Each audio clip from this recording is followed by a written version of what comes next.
record option.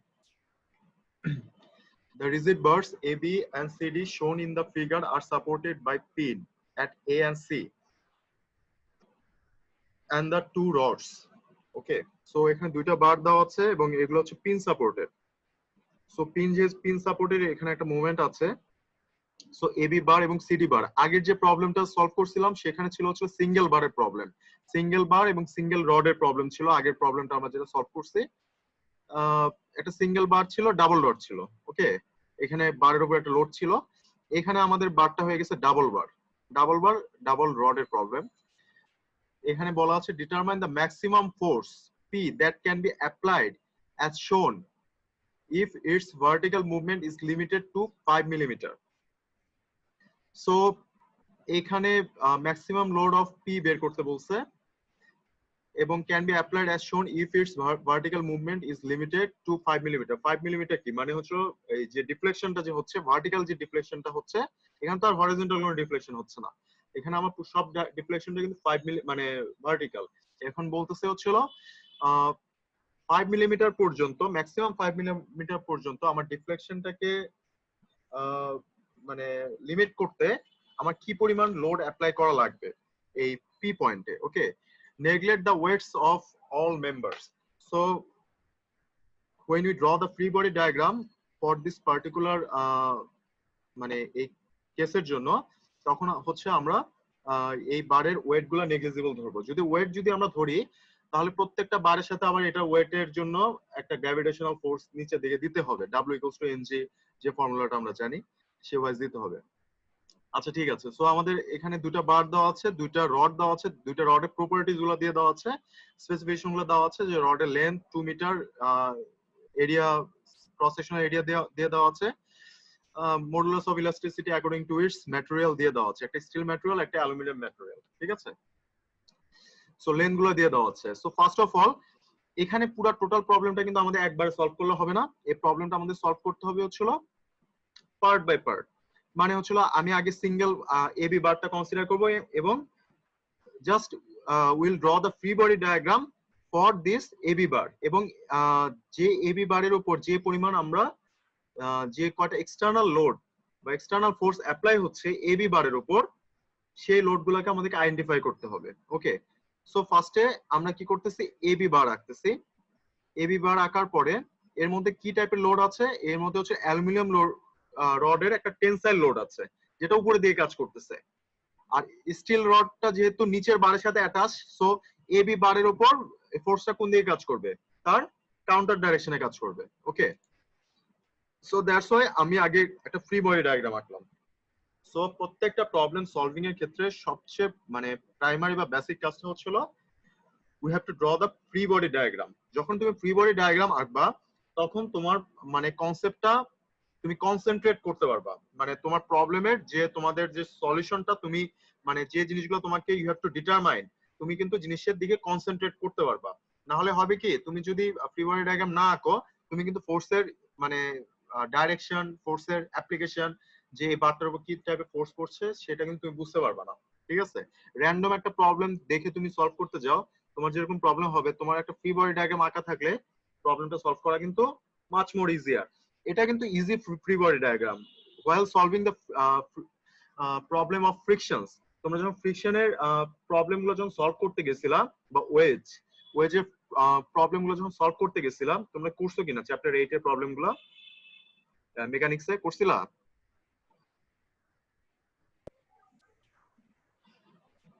কেউ একটু বলো, করছিল নাকি তোমরা মেকানিক্সে?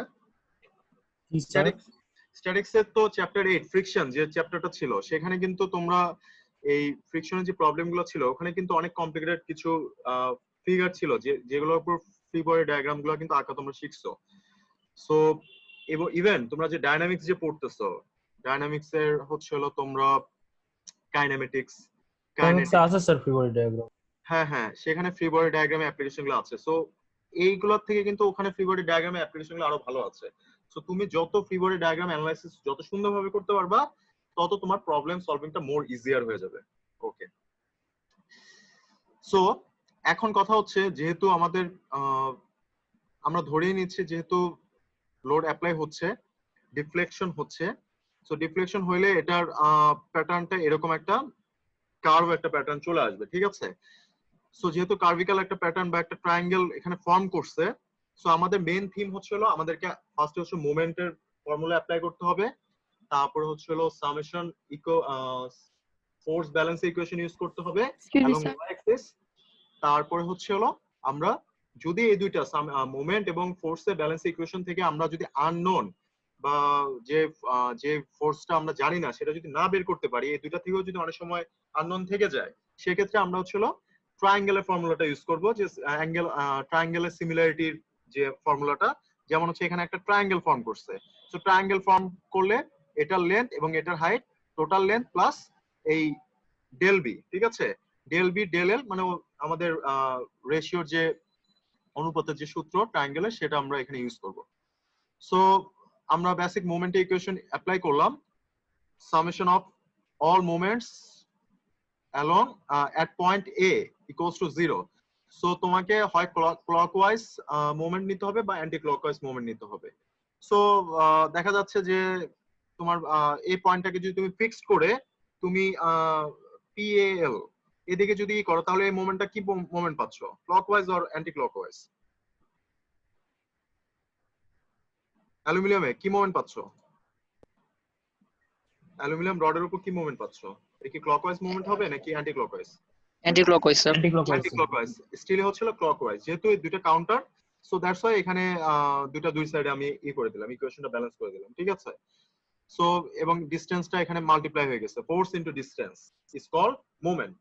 So APL tensile force and PST tensile force into the distance from A, মানে যে পয়েন্টের রেসপেক্টে তুমি মোমেন্টটা ক্যালকুলেট করতেছো সেই দিয়ে তুমি এই ইকুয়েশনটা আসছো। সো এখানে তুমি দুইটা ভ্যালু একটাও জানো না, ওকে?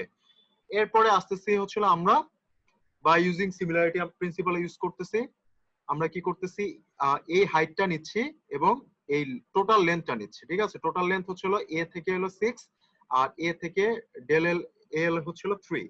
সো এই অ্যাঙ্গেল অফ সিমিলারিটির ইকুয়েশনটা নিয়ে আমরা একটা ফর্ম তৈরি করতেছি।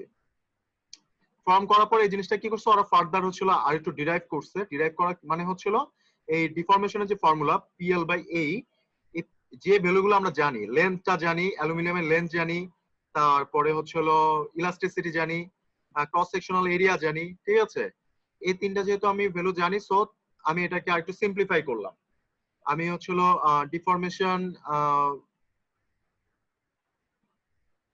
ডিফরমেশন এই যে আমার স্টিল বারের যে ডিফরমেশনটা, আচ্ছা আচ্ছা এখানে একটু হচ্ছে, এটা হচ্ছে ডেল বি না ডেল এসটি লিখবা, ঠিক আছে? ডেল এসটি লিখবা, এটা ডেল বি হবে না, বি ফর ব্রাস, তো আমরা যেহেতু steel metal, so that's why এখানে এসটি লিখবা, ঠিক আছে? ব্রাস হলে বি লিখবা।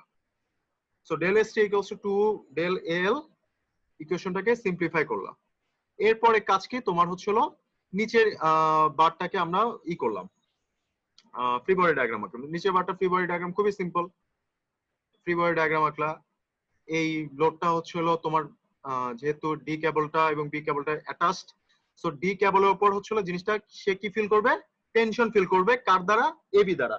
যখন আমি এবির উপর লোড আমি যখন কাউন্ট করতেছিলাম, সো এবির উপর সে টেনসাইল ফোর্স কার দ্বারা সে ফিল করতেছিল, সিডি বার দ্বারা। সো দ্যাটস ওয়াই টেনসাইল ফোর্সের নিচে দিয়ে কাজ করতেছিল। এখন যেহেতু সিডির উপর আমি অ্যাপ্লাই লোড হিসাব করতেছি, সো সে টেনসাইল ফোর্স কার দ্বারা ফিল করবে, এবি দ্বারা। দ্যাটস ওয়াই এই ডিরেকশনটা উপরে হয়ে গেছে, বুঝতে পারছো? আর হচ্ছে এই যে পি লোডটা নিচে দিয়ে কাজ করতেছে, পি লোডটা নিচে দিয়ে কাজ করতেছে, ওকে? সিমিলারলি আমি কি করতেছি, এখানে কি করলাম, free body diagram of bar B, ঠিক আছে? Of bar CD, if CD বারে হচ্ছে ফ্রি বডি ডায়াগ্রাম আঁকলাম। এরপরে দেখো ইকুয়েশনটা এখানে কিভাবে সিম্পলিফাই করছে। আচ্ছা এখন কথা হচ্ছে এই কাজটা কেন করলো বলো?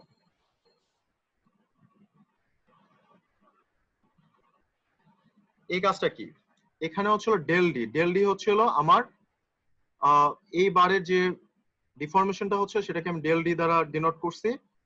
সো ডেল ডি এই যে টোটাল ডিফরমেশনটা, এই টোটাল ডিফরমেশনটার সাথে তো অবভিয়াসলি এই উপরের বারের ডিফরমেশনটা তো রিলেটেড। এটা যতটুকু ডিফর্ম করবে, কেবলটা এদিক দিকে আনটাই হবে এবং এটা যোগ হবে স্যার, বি এর এটা ডিফরমেশন। ইফেক্টটা কিন্তু আমাকে সামেশনে আনতে হবে। যদি আমার কোনো ইফেক্ট না থাকতো তাহলে তো আমি তো আর এখানে অ্যাড করতাম না। সো আমাকে এখানে এই যে স্টিল কেবল এবং হচ্ছে হলো যে আমার এবি বারের যে ডিফ্লেকশনটা এবং এই যে স্টিল কেবল, এই দুইটার আমার ডিফরমেশনটাকে কিন্তু কাউন্ট করতে হবে। সো এই দুইটা ডিফরমেশনকে যদি আমি কাউন্ট করি তাহলে আমার কি দাঁড়াচ্ছে,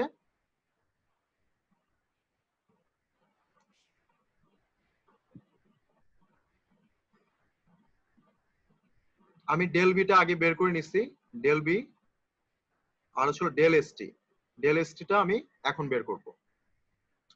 সো স্টিল কেবল ইনটু 2000, আমার যে ভ্যালুগুলো আমি জানি করার পর এটাকে সিম্পলিফাই করার পর ডেল ডি ফরমেশনটা আসছে। তো ডেল ডিটা হচ্ছিল আমার অ্যাকচুয়ালি টোটাল এ ডিফরমেশনটা। এখন কথা হচ্ছে আমি এখন এই যে ডেল পি এবং ডেল ডি এটার মধ্যে আমি অ্যাঙ্গেল অফ সিমিলারিটিটা আমি এখানে অ্যাপ্লাই করব, ট্রায়াঙ্গেল সিমিলারিটি যেটা, সেটা যদি অ্যাপ্লাই করি তার আগে আমি এখানে মোমেন্টের সিমিলারলি একটা ইকুয়েশন নিচ্ছি। মোমেন্ট ইকুয়েশন নিয়ে এটাকে আরেকটু সিম্পলিফাই করতেছি। মোমেন্ট ইকুয়েশন তোমাকে প্রত্যেকটা বারের জন্য অ্যাপ্লাই করতে হবে। সিমিলারলি আমি এখানে মোমেন্টের সেম ইকুয়েশনটাই নিচ্ছি। একটা হচ্ছে স্টিল কেবলের জন্য আর একটা হচ্ছে আমার পি ফোর্সের জন্য। এরপর হচ্ছে বাইরে, হ্যাঁ বলো। স্যার ট্রায়াঙ্গেলের ওই পার্টটুকু স্যার আরেকবার একটু বুঝিয়ে দিতে পারবেন স্যার? একটু ট্রায়াঙ্গেল শোনো, এখানে যে তোমার ডিফরমেশনটা যে হচ্ছে, ডিফরমেশনটা যদি পজিটিভ ডিফরমেশন ধরে নাও, তুমি জানো না যে এখানে পজিটিভ হবে না নেগেটিভ হবে। ডিফরমেশনটা কি স্টিল কেবলটা কি মানে উপরের দিকে টান দিবে নাকি অ্যাকচুয়ালি এই পি ফোর্সের মানটা তো তুমি অ্যাকচুয়ালি জানো না যে পি ফোর্সের মানটা কি এখানে ডমিনেট করবে নাকি এটা উল্টা আরো অন্যদিকে রিয়াকশন হবে। যদি অন্যদিকে রিয়াকশন হয় তোমার ডিফরমেশনটা হবে অপোজিট সাইডে। তুমি কিন্তু পজিটিভ ডিফরমেশন ধরে নিছো, তুমি ধরে নিচ্ছ যে তোমার পি ফোর্সের মানটা বেশি, পি ফোর্সের মানে পজিটিভ ডিফরমেশন হয়েছে, ঠিক আছে। দ্যাটস ওয়াই আমি নিচের দিকে একটা ট্রায়াঙ্গেল ড্র করলাম। ট্রায়াঙ্গেলটা কিভাবে ফর্ম হয়েছে, ট্রায়াঙ্গেলটা হচ্ছে এই যে উপরে যে তোমার হচ্ছে যেটা তোমার হচ্ছে ভূমি যেটা, সেই ভূমিটা হচ্ছে তোমার মানে বারের লেন্থটা, ঠিক আছে। আর অতিভুজটা হচ্ছে তোমার বারের current position after applying load, ঠিক আছে। আর তোমার ভূমিটা হচ্ছে যখন লোডটা অ্যাপ্লাই করার পূর্বে আমার বারের কারেন্ট মানে প্রিভিয়াস পজিশন ছিল, এখন এটা হচ্ছে কারেন্ট পজিশন। যেহেতু এটা লোড অ্যাপ্লাই করার পরে এখানে একটা অ্যাঙ্গেল ফর্ম করছে সেন্টারের সাথে, সো এই দুইটা অ্যাঙ্গেল কিন্তু আমার সেম।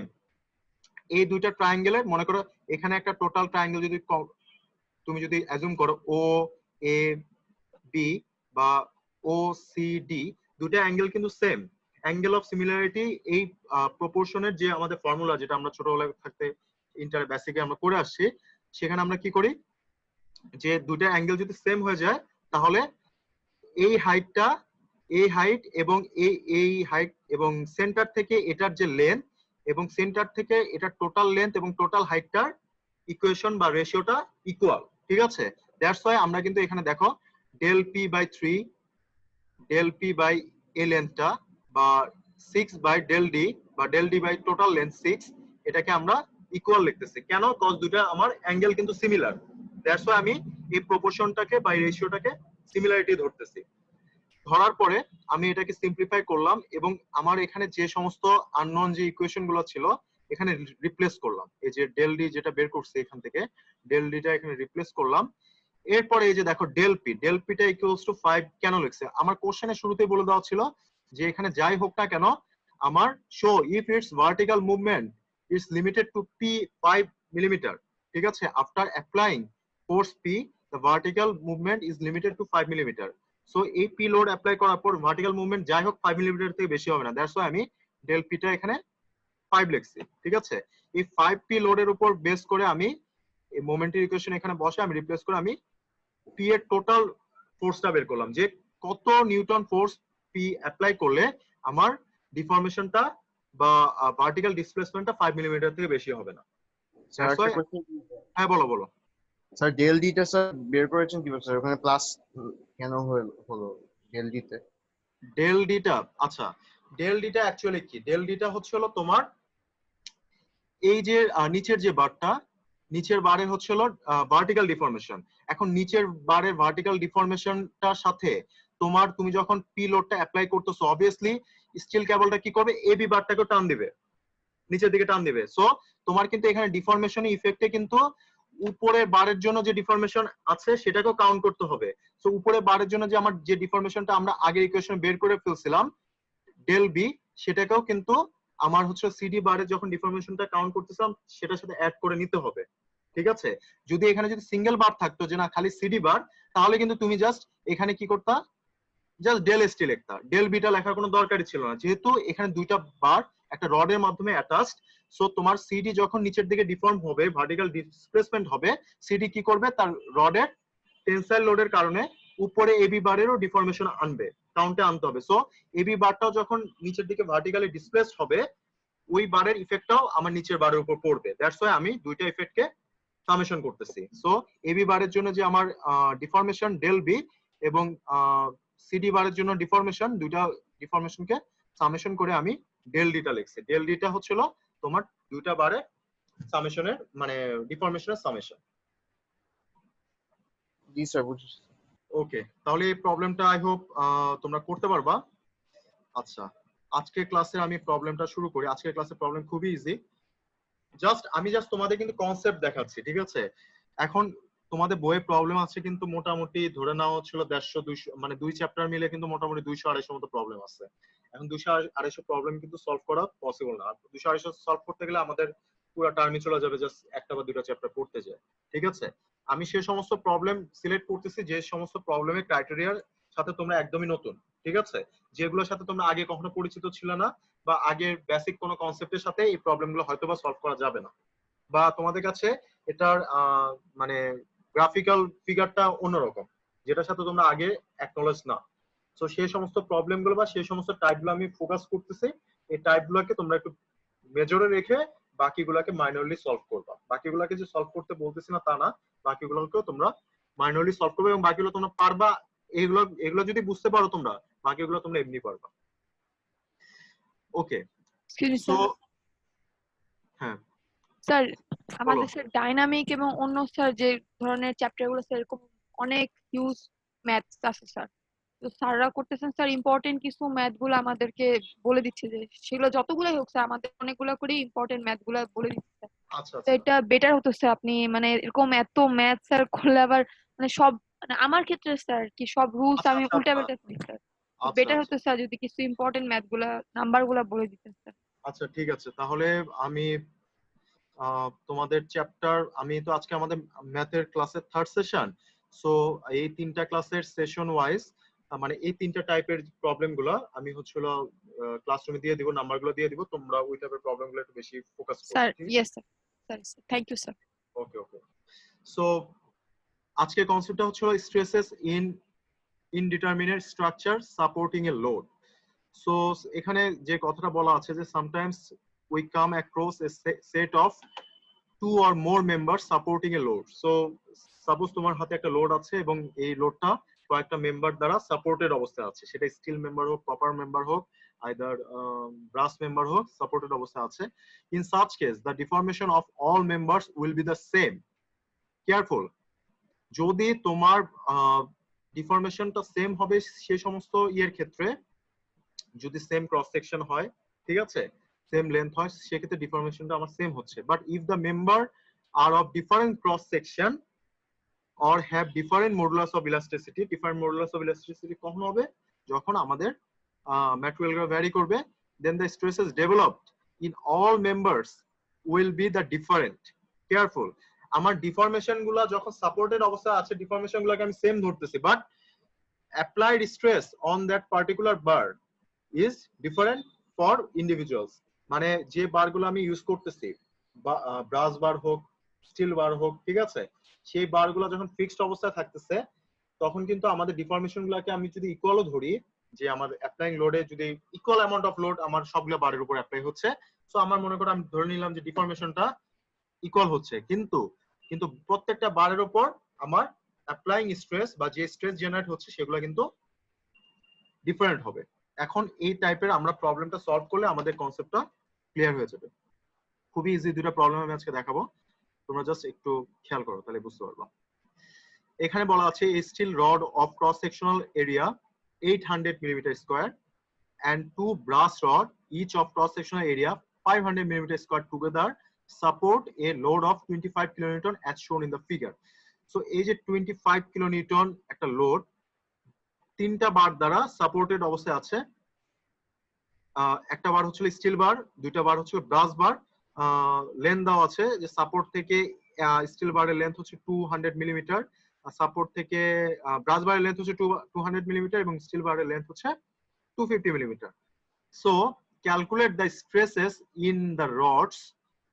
সো এই যে তুমি যে লোড অ্যাপ্লাই করতেছো, অবভিয়াসলি লোড যদি এক্সেসিভ হয়ে যায়, সো সেক্ষেত্রে আমার প্রত্যেকটা বারের উপর লোড অ্যাপ্লাই হয়ে যাচ্ছে। এখন যেহেতু লোড অ্যাপ্লাই হয়ে যাচ্ছে, সো এখানে স্ট্রেস জেনারেট হবে, রেজিস্ট করতে চাবে। যদি রেজিস্ট করতে না যায় পারে, একটা টাইম পর ডিফর্ম করা শুরু করবে। ডিফর্মেশন কিন্তু আগে করবে না, যখন তার অ্যালাউয়েবল স্ট্রেস বা পারমিসিবল স্ট্রেসকে এক্সিট করে চলে যাবে বা ইল্ড পয়েন্টকে এক্সিট করে চলে যাবে, তখনই কিন্তু আমার অ্যাকচুয়ালি ডিফর্মেশনটা শুরু হবে, যেটা আমরা স্ট্রেস স্ট্রেন কার্ভ থেকে বুঝতে পেরেছি। ঠিক আছে, সো সেখান থেকে কিন্তু আমাদের ফ্যাক্টর অফ সেফটি কনসেপ্টটা আসে, যে ultimate stress and allowable stress. So what is the ratio of ultimate stress and permissible stress is called the factor of safety. So factor of safety 4 or 5 times indicates যে আমাদের মানে যে লোডটা আমরা apply করতেছি, maximum যে পরিমাণ load আমরা apply করতে পারতেছি, যে লোডে আমাদের কোনো ডিফর্ম হচ্ছে না, তার থেকে 4-5 টাইমস লোড এটা মানে অ্যাবজর্ব করতে পারে বিফোর ফেল হওয়ার আগ পর্যন্ত, বিফোর ফ্র্যাকচার। ঠিক আছে, so this is called factor of safety. So এখানে আমাকে বের করতে বলছে কি, calculate the stresses in rods, take the steel bar, E for the steel as 200 gigapascal and E for brass as 100 gigapascal. So modulus of elasticity এখানে given আছে। So first let us organize the given data. First the area of the steel rod 800, total area of the two brass rod. So এখানে brass rod যেহেতু দুইটা, so আমি এখানে area দুইটা multiply করে দিচ্ছি, যে টোটাল যেহেতু এখানে দুইটা ব্রাস রড আছে, আমি দুইটার এরিয়াটাকে মাল্টিপ্লাই করে আমি এটাকে সিঙ্গেল ইফেক্ট এটাকে আমি কনসিডার করব। That's why 2 × 500 1000 millimetre square. Total load এই যে ওয়েটটা আছে সেটা অ্যাপ্লাইং লোড ওয়েটের ডিউ টু ওয়েটের কারণে এটা অ্যাপ্লাইড লোড হচ্ছে 25 kilonewton. The modulus of elasticity for steel and brass material is 200 and 100. Length of the brass bar is LS 250 millimeter and steel bar is 250 and brass bar is 200. So we have to determine the stresses generated in the steel rod and brass rod. So what we have to do first, যেহেতু আমাদের এখানে লোডটা apply হচ্ছে, তার মানে কি হচ্ছে, এর মধ্যে ডিফর্মেশন ধরে নিচ্ছে যে ডিফর্মেশন হচ্ছে। তো ডিফর্মেশন হয়ে গেলে এর মধ্যে কি লেন্থটা কি ইনক্রিজ হবে না ডিক্রিজ হবে বলো তো? Decrease sir. ডিক্রিজ হবে স্যার, কম্প্রেসিভ করবে। হ্যাঁ হ্যাঁ, কম্প্রেসিভ ফোর্স হচ্ছে। Very good. সো এখানে বলা আছে কি, we know the decrease in length of the steel rod due to stress. So আমরা কি করতেছি, ফর স্টিল রডের জন্য আমাদের কি পরিমাণ ডিফর্মেশন হচ্ছে সেটা ইকুয়েশন লিখলাম। এই যে দেখো, del LS equals to sigma S LS divide by ES. এটা কোন ফর্মুলা? পিএল বাই এই যে ফর্মুলাটা আছে ডিফর্মেশনে, সো পিএল বাই এই। সো পি বাই এটাকে আমরা কি লিখতে পারি, স্ট্রেস দ্বারা আমরা লিখতে পারি। যেহেতু আমরা এখানে স্ট্রেসটা বের করতেছি, দ্যাটস ওয়াই পি বাই এ না লিখে আমরা ডাইরেক্ট স্ট্রেস লিখলাম। বুঝতে পারছো? সো গিভেন ডেটাগুলো লিখলাম, ইকুয়েশনটাকে এভাবে ফর্মে আনলাম। And decrease in the length of the brass rod due to stress. So similarly brass rod এর ক্ষেত্রে আমরা এটা বের করলাম। এখন কথা হচ্ছে, since the value of deformation value for steel rod and brass rod is equal, যেহেতু দুইটা বারের একই পজিশনে আছে, সো এখানে ডিফর্মেশনটা যেহেতু এটা ফিক্সড অবস্থায় আছে, ঠিক আছে, যদি একটা সাইড যদি আমার ফ্রি এন্ড থাকতো তাহলে কিন্তু ডিফর্মেশন হওয়ার কোনো চান্স ছিল না। যেহেতু ফিক্সড অবস্থায় আছে, তার মানে কি, এটার উপর যখন অ্যাপ্লাই লোড হচ্ছে, দুইটা ব্রাস রড এবং স্টিল রডের উপর যখন অ্যাপ্লাই লোড হচ্ছে, আমার এখানে ডিফর্মেশনটা ইকুয়াল থাকবে। এমন না যে স্টিল রডের ক্ষেত্রে এটা বেশি নেমে যাবে বা ব্রাস রডের ক্ষেত্রে এটা বেশি উঁচা হয়ে থাকবে, এরকম কিছু না। তিনটার ক্ষেত্রে ডিফর্মেশনটা ব্যালেন্স হয়ে যাবে। দ্যাটস ওয়াই আমরা যে এখানে ডিফর্মেশনটা যে ইকুয়েশন দুটো লিখছি, সেই দুটো ইকুয়েশনকে আমাদেরকে ইকুয়ালাইজ করতে হবে। কিন্তু এই দুটার উপর কিন্তু অ্যাপ্লাইড স্ট্রেস কিন্তু ইকুয়াল হবে না, সেটা আমাদেরকে উই হ্যাভ টু ডিটারমাইন, সেটা আমাদেরকে বের করতে হবে। So since the value of steel deformation for steel rod is equal to the brass rod, therefore equating those two equation আমরা এটাকে সিম্পলিফাই করলে এই দুটোকে ইকুয়েশনকে সিম্পলিফাই করার পর আমাদের sigma steel for steel rod equals to 1.6 brass rod, ঠিক আছে? সো বোঝাই যাচ্ছে যে আমাদের স্ট্রেস যেটা আমাদের স্টিলের উপর হচ্ছে সেটা হচ্ছিল 1.6 টাইমস ফর ব্রাস রড, ঠিক আছে? সো অ্যাপ্লাইং মানে আমাদের যে স্ট্রেসটা জেনারেট হবে স্টিল রডের উপর সেটা আমাদের ব্রাস রডের মাল্টিপ্লিকেশন অফ 1.6 টাইমস। সো এটাকে সিম্পলিফাই করলাম, তার মানে এখন বোঝা যাচ্ছে যে আমাদের যে কোনো একটা ভ্যালু যদি আমরা বের করতে পারি তাহলে আমরা আরেকটা আননোন ভ্যালুটাও ফাইন্ড আউট করতে পারবো।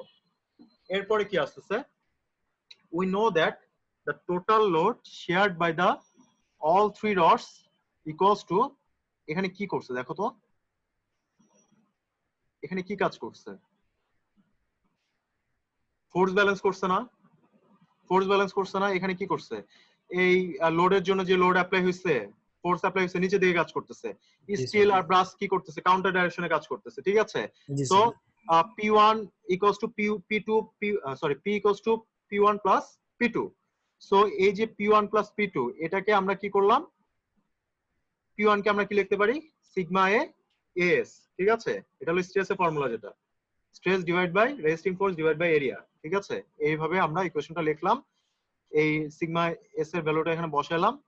তাহলে দেখা যাচ্ছে যে আমরা টোটাল লোডটা জানি, টোটাল লোডটা বসাইলে আমরা এখান থেকে ব্রাসের উপর যে আমাদের যে পরিমাণ স্ট্রেস হচ্ছে সেটা আমরা বের করতে পারলাম। এরপরে হচ্ছে স্টিলেরটা কি করলাম, 1.6 multiply applied stress at brass, যেটা আমাদের বের করলাম আমরা আননোন থেকে ইকুয়েশন থেকে, সেটা আমি মাল্টিপ্লাই করলাম আমাদের 70.6। সো এই লোডটা অ্যাপ্লাইড জন্য আমাদের ব্রাস এবং স্টিল রডে টোটাল 11 মেগাপাস্কেল এবং 70.6 মেগাপাস্কেল স্ট্রেসেস জেনারেট হবে। স্যার এখানে কি একটা ব্রাশ দুইটা স্টিলের ছিল?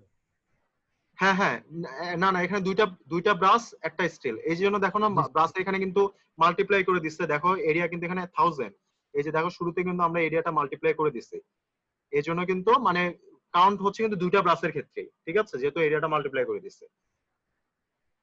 স্যার এখানে কম্প্রেসিভ ফোর্স হয়েছে কেন? কম্প্রেসিভ ফোর্স কেন হয়েছে বলো, যে বুঝো সে বলো। কম্প্রেসিভ ফোর্স হচ্ছে বারগুলা যে নিচে একটা জায়গায় ফিক্সড আছে না, উপর থেকে 25 কিলোমিটার তো নিচের দিকে কাজ করতেছে, তাহলে চাপ আচ্ছা তুমি কম্প্রেসিভ সিম্পলি ওয়েট, ও হ্যাঁ জি স্যার, তাহলে ওয়েট দিচ্ছে আর কি এর উপর, ওয়েট দিচ্ছে, বারের উপর ওয়েট দিচ্ছে, দ্যাটস আ কম্প্রেসিভ ফোর্স। ও জি ভেরি স্যার। কেয়ারফুল, এই যে আমরা যে বিমের লোড বা কলামের লোডটা কি লোড বলো তো? Compressive sir. কম্প্রেসিভ।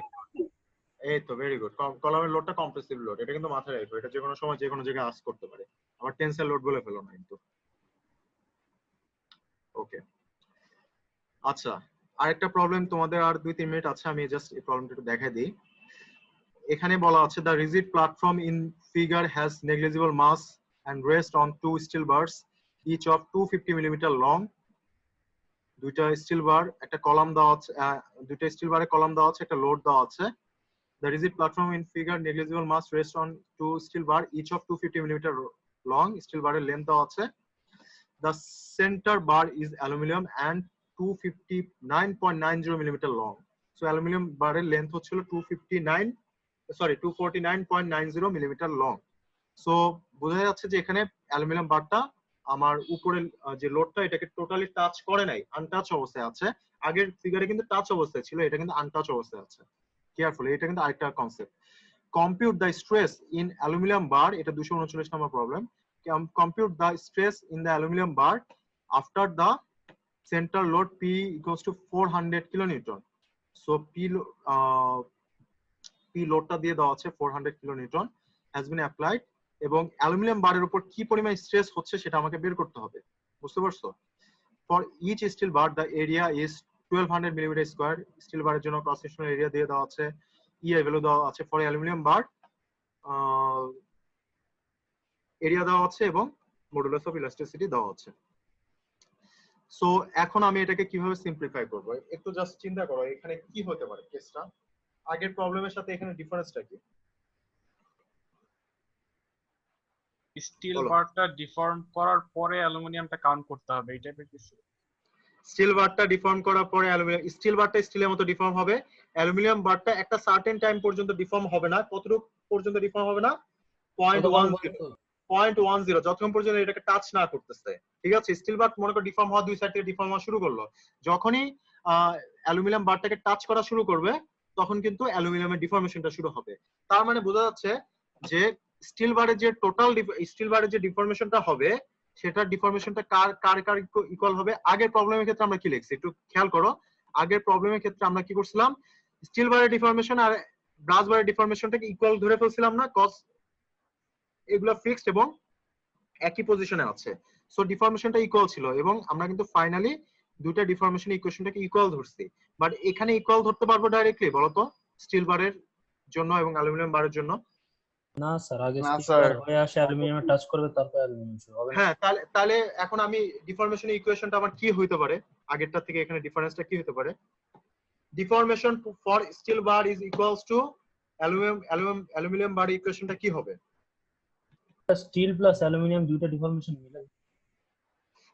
আগের প্রবলেমের ক্ষেত্রে তুমি জাস্ট কি লিখছিলা, ব্রাশ বারের ডিফর্মেশন স্টিল বারের ডিফর্মেশনটা ইকুয়াল ধরে তুমি প্রবলেমটা সলভ করছিলা, ঠিক আছে? জি এখানে স্যার। কিন্তু এখানে ইকুয়াল করতে হলে তোমাকে ইকুয়েশনটাকে কিভাবে লিখতে হবে? ইকুয়াল না করলে তো তুমি প্রবলেম সলভ করতে পারবে না, তোমাকে প্রবলেম সলভ করতে হলে ইকুয়ালাইজ করে নিতে হবে, তাছাড়া তুমি এই ইনডিটারমিনেট প্রবলেমগুলো সলভ করতে পারবে না। এখন এটাকে ইকুয়ালাইজ করতে গেলে তোমাকে ইকুয়েশনটাকে কি লিখতে হবে সেটা বলো।